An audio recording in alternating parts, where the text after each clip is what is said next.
Les œuvres mortes. Combien plus le sang de Christ purifiera-t-il votre conscience des œuvres mortes, afin que vous serviez le Dieu vivant. Hébreux 9, 14.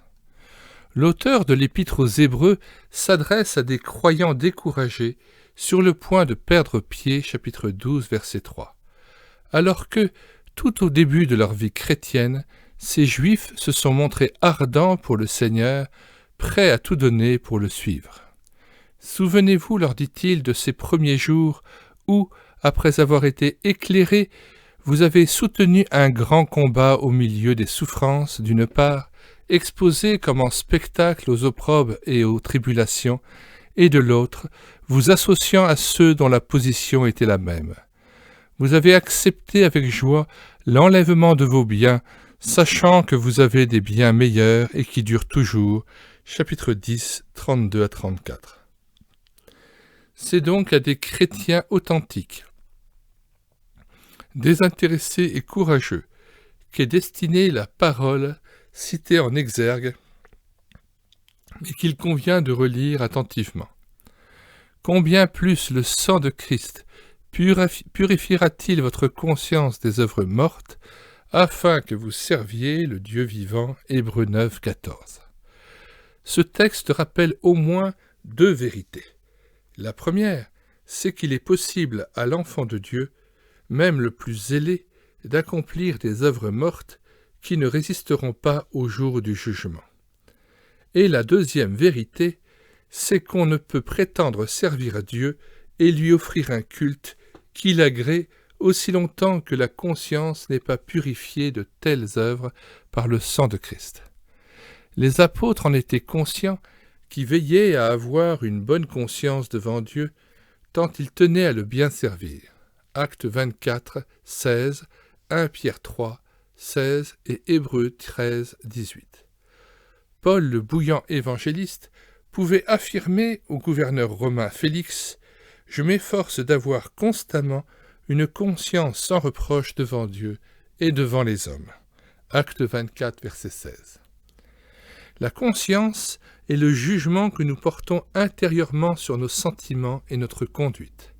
Ce jugement n'est véritablement sûr que dans la lumière de Dieu, la conscience pouvant être plus ou moins éclairée, parfois même oblitérée par le péché, Tite 1,15. En tout cas incapable de discerner les œuvres mortes dont Dieu attend la confession et l'abandon, Hébreux 6,1. Avoir sa conscience pour soi, comme disent certains, ou conserver une bonne conscience devant les hommes, ne suffisent pas pour être un serviteur accompli. Paul était plus exigeant qui s'efforçait d'avoir constamment une conscience sans reproche, à la fois devant Dieu et devant les hommes. Je serais certainement heureux intérieurement et approuvé des hommes si je vide ma bourse pour secourir un voisin en difficulté. Ils loueront ma générosité et me citeront en exemple, ce qui me sera agréable, mais aurais-je servi le Seigneur pour autant? Pas nécessairement. Quand je distribuerai tous mes biens pour la nourriture des pauvres, ce qui me donnera bonne conscience devant les hommes. Si je n'ai pas l'amour, cela ne me sert de rien, affirme l'apôtre 1 Corinthiens 13, 3.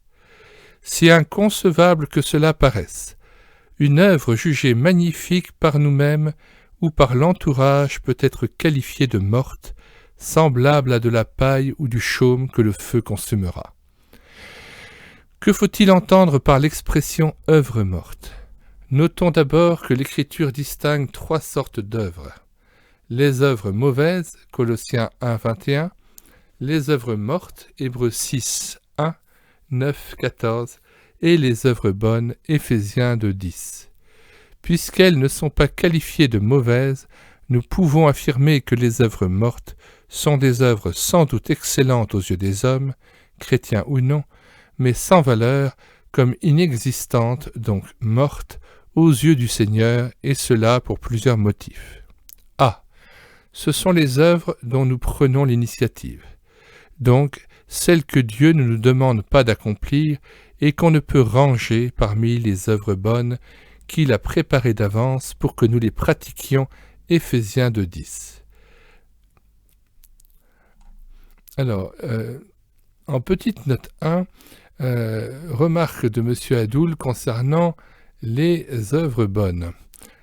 Il va de soi que les béats, bonnes actions de l'homme irrégénéré, doivent être qualifiées de mortes.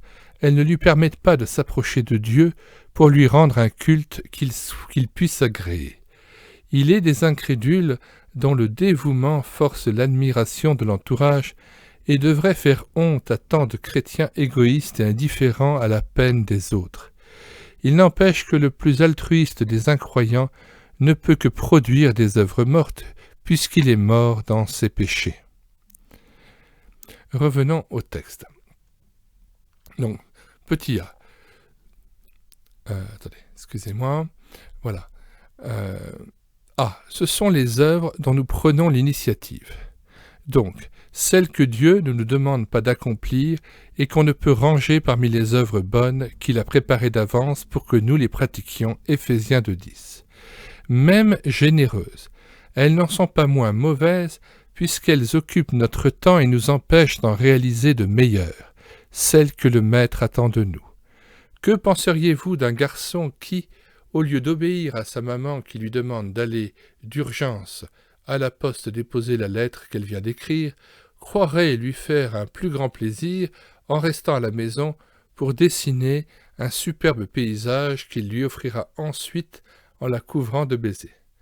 Le croquis, aussi beau soit-il, sera certainement jeté à la poubelle avec humeur par une maman déçue et irritée de savoir que sa lettre est demeurée poche restante. Poste restante. Notre temps peut être encombré de choses excellentes, mais réalisées hors du contrôle divin. Elles n'ont aucune valeur pour Dieu, ce sont des œuvres mortes. Au cours d'une bataille, un bon soldat se garde de prendre des initiatives. Il obéit ponctuellement aux ordres de ses chefs. De même, le soldat de Jésus-Christ, 2 Timothée 2:3. En bon serviteur, il s'applique à réaliser de son mieux ce qu'exige le maître. Il tient à être approuvé de lui et à le satisfaire dans tous ses faits et gestes. Selon le psaume 123, verset 2, il garde les yeux rivés sur la main de celui qu'il sert. Autrement dit, il obéit au doigt et à l'œil, aux ordres et aux directives de celui qui l'emploie. Le croyant n'est pas un agent d'affaires du bon Dieu. Il ne suffit pas d'accomplir beaucoup de choses, d'expédier bien des affaires et d'organiser d'innombrables bonnes œuvres. Il s'agit de faire ce que Dieu demande, et cela dans un esprit de ferveur. L'activiste est partout, sauf en général, là où Dieu et le prochain auraient besoin de lui. Au contraire, celui qui se laisse conduire par l'esprit se conforme aux besoins du moment. Il est opportuniste dans le meilleur sens de ce terme. Il saisit les occasions que le Seigneur lui offre, et cela lui permet d'aider le prochain avec à-propos, au lieu d'accomplir machinalement et en série des corvées qui ne profitent à personne. G de Luz. B. Les œuvres, fruits de l'orgueil, doivent être qualifiées de mortes, même si elles nous paraissent excellentes. Dieu ne peut accepter une belle action qui a pour motif la recherche de soi, le désir de paraître et d'être applaudi. Quel prédicateur n'a pas été tenté de prêcher l'Évangile pour attirer les regards sur lui, soucieux d'être admiré pour son éloquence et son érudition? Ne vous arrive-t-il pas de vous montrer aimable, de rendre service au prochain pour être populaire et vous faire bien voir de l'entourage? Nous n'avons pas de popularité à soigner. Notre réputation, comme tout le reste, est entre les mains de Dieu. C. Dieu compte pour rien toute action bonne qui n'est pas inspirée par l'amour. 1 Corinthiens 13:3. En effet, un chrétien peut se montrer aimable, généreux, serviable, se donner sans mesure à une œuvre de charité ou se dévouer auprès d'une personne en difficulté sans l'aimer nécessairement de l'amour du Seigneur. C'est le cas en particulier s'il s'attend à l'approbation ou espère une faveur en retour. Selon le Christ lui-même, l'aumône faite en sonnant de la trompette pour susciter l'admiration perdra sa récompense dans l'au-delà. C'est bien la preuve qu'il s'agit d'une œuvre morte. Et puis, savez-vous qu'on ne peut à la fois aimer et détester ? Qui est dressé contre son prochain ou se querelle avec son conjoint ne peut, aussi étrange que cela paraisse, aimer son enfant de l'amour de Dieu. Pas plus qu'il ne peut aimer son frère ou le prochain qu'il assiste ou dépanne. Pourquoi donc ? Tout simplement parce que, de la même source, ne peut sortir à la fois l'eau douce et l'eau amère, la bénédiction et la malédiction, Jacques 3, 9 à 12. Autrement dit, l'amour et la haine ne peuvent cohabiter dans un cœur. C'est ou l'un ou l'autre. Toute rancœur entretenue, tout refus de pardonner, toute médisance, en un mot, tout péché cultivé ou toléré, empêche d'aimer de l'amour de Dieu. Mes plus belles actions ne seront en vérité qu'œuvres mortes, que le feu consumera si je ne suis pas purifié de ces choses. Il n'y a pas d'amour sans purification, pas de service sans amour.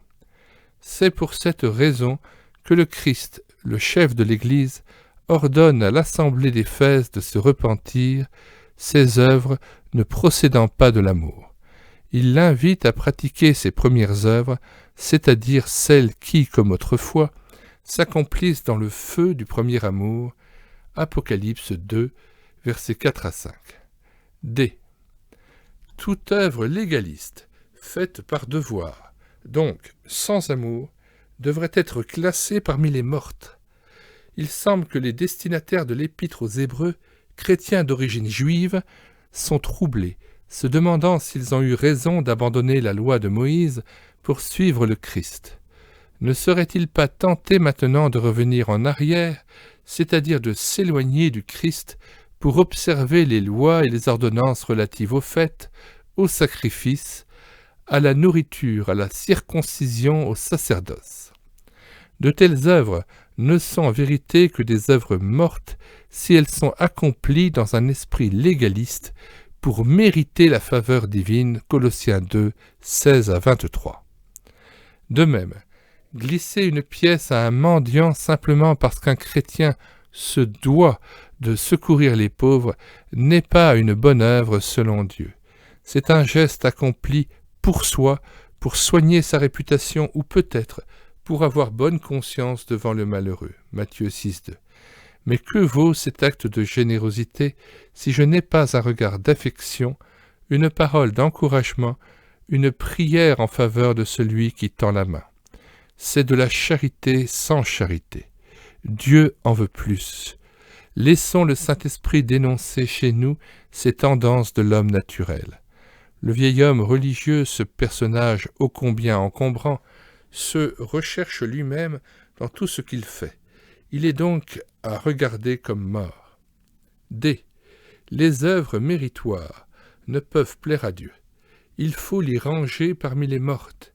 Quel chrétien n'a eu la pensée d'agir avec une idée plus ou moins avouée de mérite pour être béni et récolter quelque faveur du ciel alors que seule la reconnaissance et le souci de sa gloire devraient inspirer notre action? Les œuvres méritoires, quelles qu'elles soient, aussi excellentes soient-elles, nous éloignent de lui.